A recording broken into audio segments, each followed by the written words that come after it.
Ave Maria, gratia plena Dominus tecum, benedicta mulieribus et benedictus fructus ventris tui, Iesus. Santa Maria, Mater Dei, ora pro nobis peccatoribus, nunc et in hora mortis nostre. Sede sapientia. Ora pro nobis. So, my dear brethren, today is the third Sunday after Epiphany. In the Gospel of today, Jesus healed the centurion's servant, and also healed the man with leprosy. Leprosy is a sign of sin. Be thou made clean. Show yourself to the priest. Show yourself to the priest means go to confession. Leprosy is a sign of sin. That's the disease. The leprosy of the soul is sin. So most of the doctors of the church and saints will interpret it as sin. So we have to heal the highest of all leprosy. That is the disease of the soul, sin.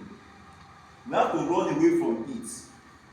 And as the centurion had the faith and said, Lord, I am not worthy for you to enter under my roof, but only say the word, and my servant shall be healed. But the master will now say, only say the word, and my soul shall be healed.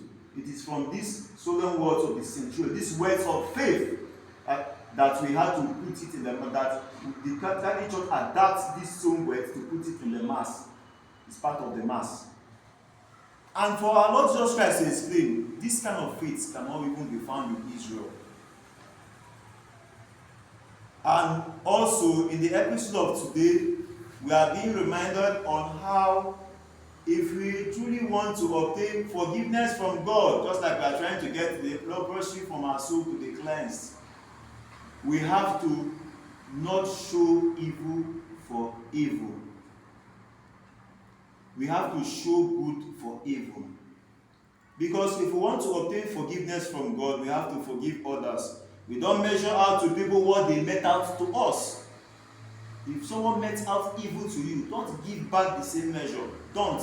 In fact, don't even give it at all. Because God will not be happy with us. In such ways, we are not true Christians. Because God will also say, revenge is mine. Revenge is mine. Revenge is mine.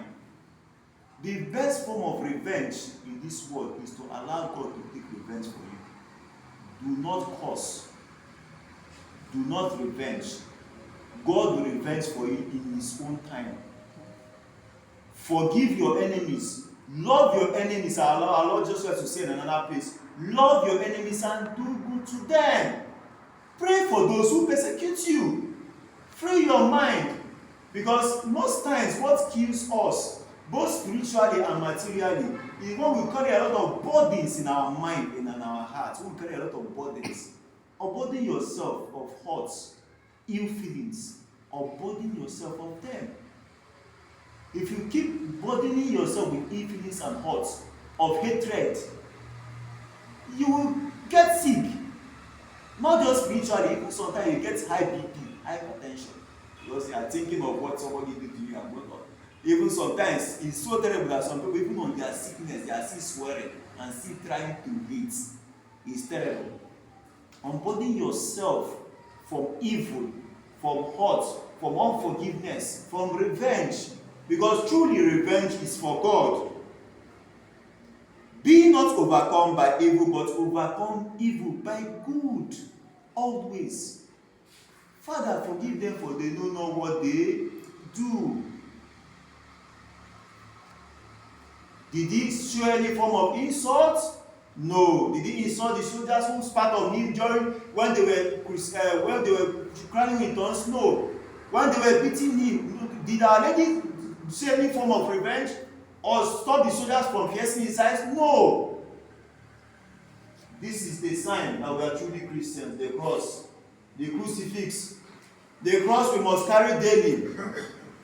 This is the cross of the headaches that people give us that want to make us angry. We have to bear the insults, the affronts in patience and in meekness. And ask Our Lady, Mother of Grace, to help us. She's Our Lady of good success. She will help us overcome our weaknesses, our weak points. Because if we do not try to overcome evil by good, then how can we go into the kingdom of heaven? But I say to you that many shall come from east and west and shall sit down with Abraham and Isaac and Jacob in the kingdom of heaven. But the children of the kingdom shall be cast out into the exterior darkness. There shall be weeping and gnashing of teeth in hellfire. The children of the kingdom, that are the children of this world. We are in this world, but we are not of the world. The children of the kingdom shall be cast into a snare. People who have decided to make this world their own, without thinking about their soul salvation, shall be cast into the exterior darkness. Darkness is the exterior darkness, the darkness that is so terrible. Where there shall be weeping and gnashing of teeth. Where the worm dieth not, the worm of conscience. Our body is the food of worms, chibum vermium. Knowing that our body is the food of worms, let us humiliate ourselves. Let us humble ourselves now that we are in this world, than to give in to pride and commit sin and damn ourselves entirely in the fires of hell.